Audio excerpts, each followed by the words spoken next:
ఏడు స్వరాలే ఏడు కొండలై కలసిన కలియుగ విష్ణు పదం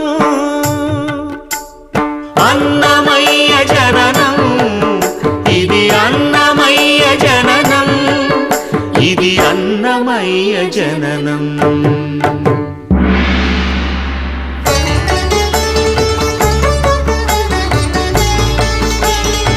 హరిషడ్వర్గము తెగనరికే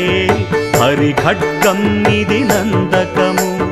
బ్రహ్మలోకమున బ్రహ్మా భారతి నాదాశీసులు పొందినదై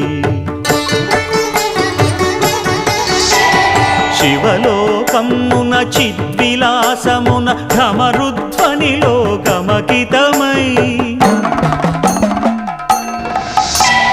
దివ్య సభలలో